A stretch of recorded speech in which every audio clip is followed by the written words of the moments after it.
Welcome to NASCAR News, Kid. And today we're going to talk about the Advent Health 400 at Kansas Motor Speedway. Eventful one, closest finish in NASCAR Cup Series history. Insane. Absolutely insane. But once again, Ford falls short. We'll get back to that later. Yeah, we'll get to that in just a moment. But before we get to that, let's get to the results.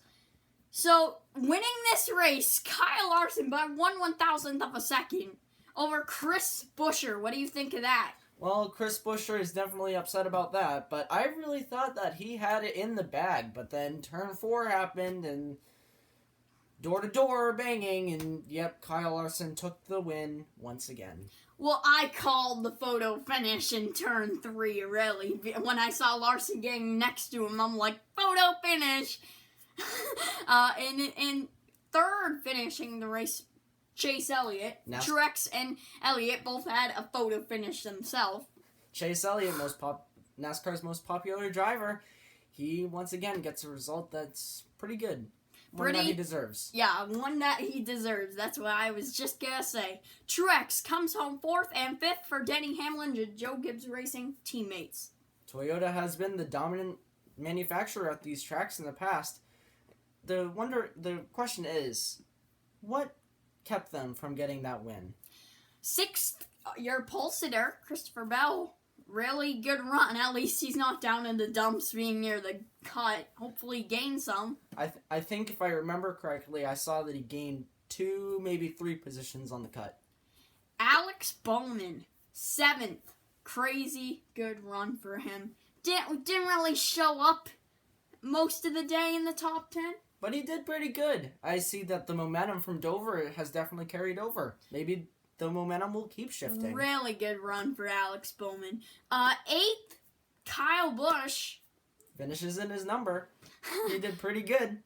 9th, Noah Gragson. Really good run. Who's going to get their first win? Ty Gibbs, Gragson. I have no idea, but I have a feeling it's Gragson with this past speed. Gibbs has been falling off the pace compared to Gragson, though, so... I half agree with you on that. I agree with Gibbs is not near the end at the right time, but Gibbs has the speed. Can he get it? And then in 10th, Michael McDowell. Really good run. Great at qualifying this year. It definitely makes up for the past few weeks that have been absolutely awful. Great run for McDowell overall. Great run for Ford. 3 in the top 10 still. Not there yet. But it's definitely coming. They're quite literally getting to a win, inch by inch. And let's just continue talking about manufacturers here. It's really been just a Chevy and Toyota match all year. Yeah, Toyota, as I said before, what seemed like they were really dominant at Kansas, especially considering that they won the past 4 races there. But seems like that has changed. Ford just getting there inch by inch, 1/1000th of a second this week. How close will it be next week? Will they win? I have no idea. Let's see. Next race is Darlington. Well, we've seen Logano take a win there 2 years ago, so it's always possible, but you never know. Yeah, really great races at Darlington. We'll have the preview up on Friday, by the way. But really good. I think Ford can win before the playoffs, right? Oh, definitely. Totally. Especially with 2 more super speedways on the way. Ford has seemed really strong on those tracks. If we don't see Ford win by the playoffs, I'm just gonna be like, Ford, I don't know. I have no idea. Ford is just gonna get there. Well, let's talk about some good runs here. Brad Keselowski, 11th. Really good run. Yeah. He did pretty good. Had the fastest car before the caution flew. Late race caution forced the overtime, which made all that happen. Ryan Blaney, 12th. Really good run yet again for the Penske Ford. Highest finishing Penske Ford in 12th. Would we expect that? Maybe. I have no idea. Maybe it depends on what any of you guys thought. Nemechek, 13th. Really good run for Legacy. Gilliland, 14th, interesting pit strategy. Barry, 15th, hasn't had the best year, for first full-time year. Ricky Stenhouse, 16th. Then we go to 17th. Bubba Wallace had a spin, came back to finish okay. I guess we can say not really a result he was looking for. Hey, Justin Haley. He did pretty good. Had a pit strategy, though, that made him get that good result. Exactly. Ross Chastain, we didn't talk about him. Larson Chastain battle at the start of the race. He finishes 19th. Reddick. 20th. We didn't really see him all day. Well, for either of 23-11, they did not meet expectations this race. He was one of my picks. He was my second pick.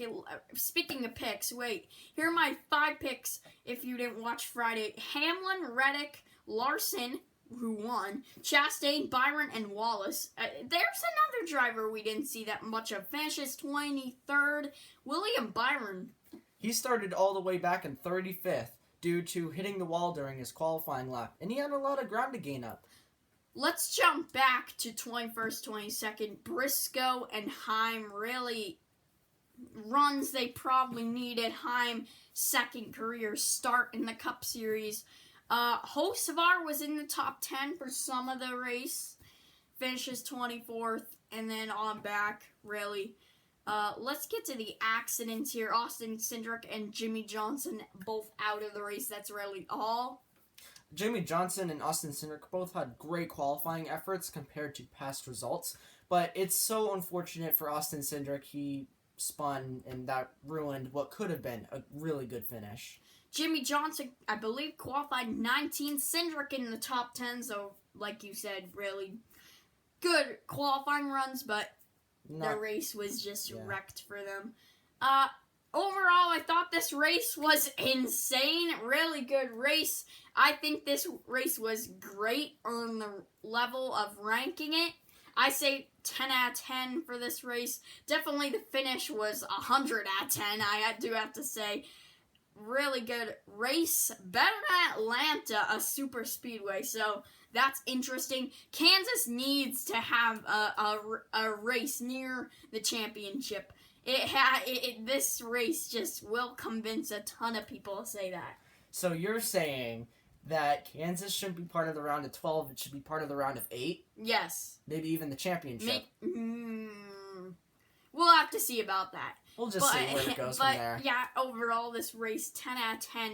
If you count the finish, 100 out of 10 for me. Even though stages 1 and 2 were a little bit slow, the pit strategies were awesome, crazy, and stage 3 was just absolute madness. We didn't talk about the rain delay. Yeah, who cares? We just got a good finish for ourselves. I think that if the rain delay didn't happen, we wouldn't have that close of a finish.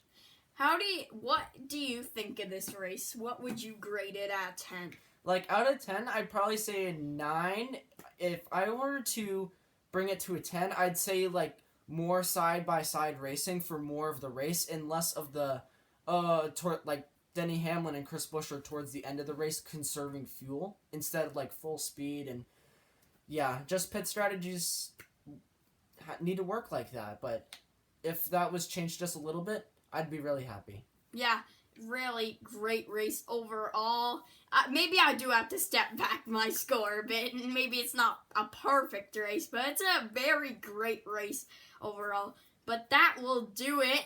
Advent Health 400 did not disappoint this time, unlike last year where we had punches thrown. But really great race, and if you were wondering, I did not change my championship 4 picks. They're all the same: William, Byron, Hamlin, Larson, and Elliott.